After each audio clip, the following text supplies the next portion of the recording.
Kaniadto ang sugo sa unang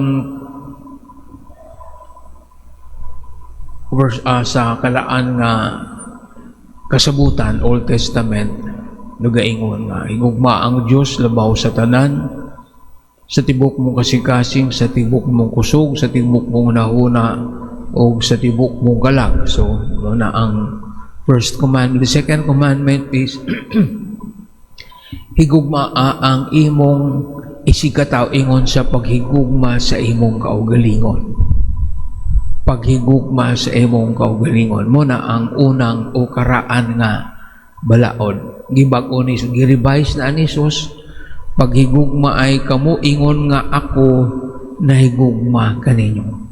So ang reference, ang basehan sa atong gugma, sa atong sikataw, dili ang atong kaugalingon, kundi ang gugma sa Dios nga gipakita alang kanato. Kini nga gugma iyang ipakita pinagi siya paghalad sa iyang kaugalingon, pagpakamatay alang kanato.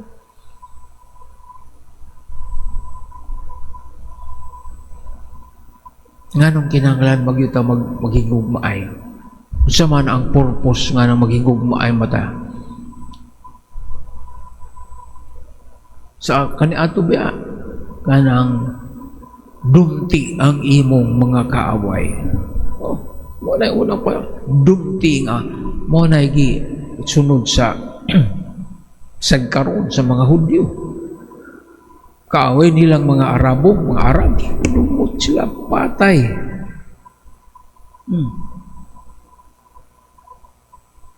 Eye for an eye, tooth for a tooth. Pero ang Ginoo, higugma ang imong mga kaaway. So, opposite kayo. Nganong kinahanglan maghigugma ay mata?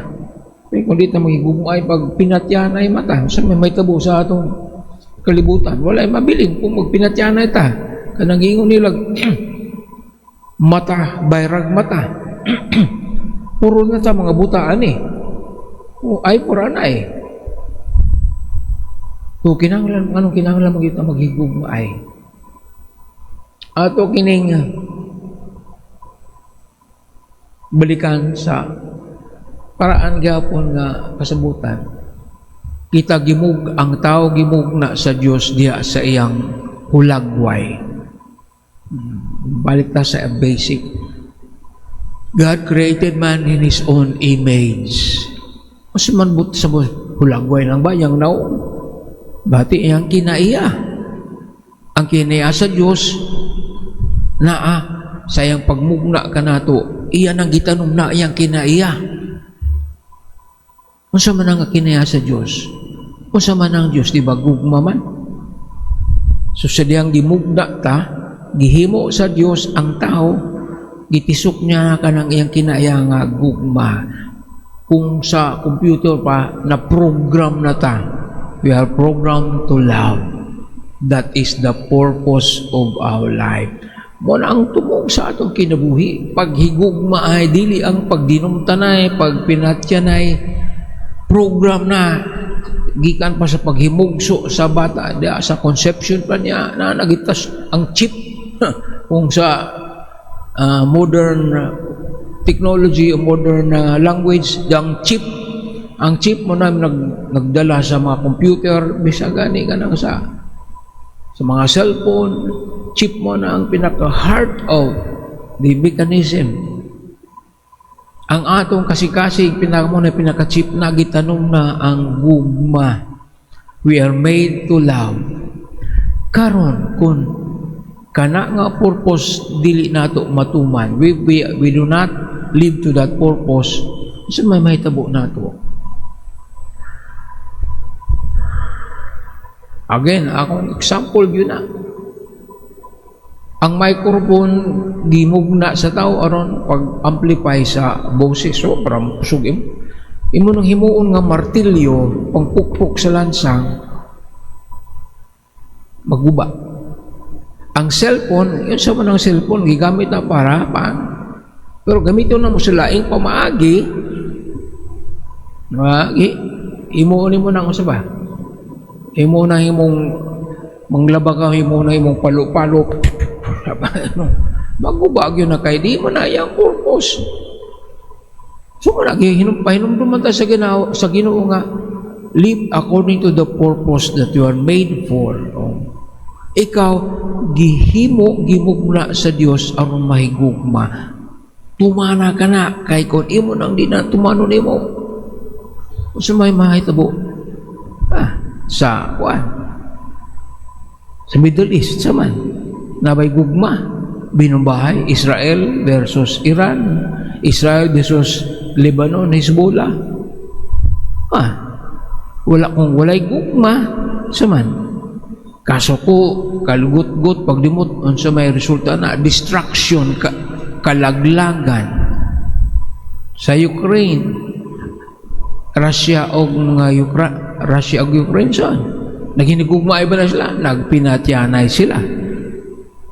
So, klaro kayo, kung di ta maghinigugmaay, mga matay tang tanan.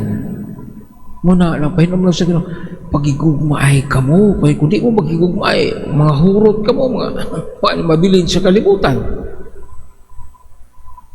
So, we are made to love, di-program natin sa Ginoo. Aron ang atong kinabuhi mahapsay, kumupuyo ta, subay sa iyang kabubuton, mo na, hinagugmaay, hapsay ang atong pamuyo, kung maghigugmaay ta, magpinasayluay, magtinabangay. Diha sa pamilya, kung walay gugma, bugot, bungkag ang pamilya. Simple ra kayo na nga ko, no? Ang community nga way gugma, puro pang dinautay, bisan ang organization nga tinagdaday sa usag-usa, nag-intriga, di ginamulungtan na. So, gipainom naman yun ta, kinahanglan ta maghinigugmaay. Kung saan na ito pagpakita, yan, pag tagad ta sa usag-usa, magtinabangay, mag-inunungay, kung naay mga katalagman, magtinabangay ta, that is how we should allow. Likayan na ito ng mga butang nga makapabulag ka na ito. Usahay, kalimtan na ito na the first commandment is loving. Pahinumdum lang na ako na kung mangumpisal ta. Muna-una na itong, ako ba adunay gugma sa atong sikata?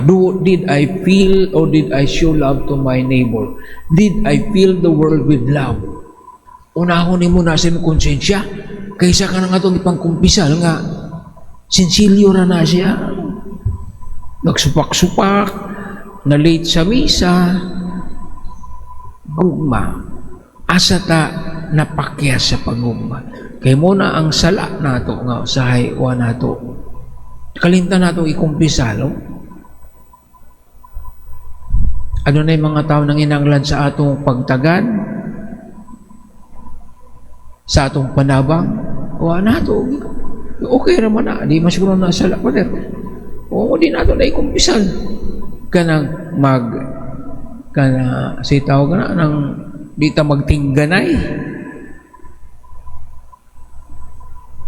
Indifference, why pagtagad sa usag-usa, ay nangitag ka. Bahala na kasi mong kinabuhi. Sala na, supak na, balaod sa Diyos sa paghinigugma ay kay usahay, focus na. Ginoo. Me and my God, spirituality. Bahala na mo, basta kami okay mi sa Ginoo, sige kong nobina, sige kong tambong sa misa, sige kong kalawat, wa ko'y pakialam sa uban. That is karaan nga mentality, me and my God. Ako ug ang Diyos nga spirituality. Vertical lang. Walay horizontal. Na, paghigugma, okay na to, higugma ang Diyos. Number 1 na, imong gituman na. Ang ikaduha, paghigugma sa katao, wa na imong matuman. Kulang, katunga lang imong natuman sa balaod sa Ginoo. So paghigugma ay kamo ingon nga ako nahigugma kanimo. ang basihan sa atong gugma, ang gugma sa Ginoo alang kanato. Dili ang atong kaugalingon,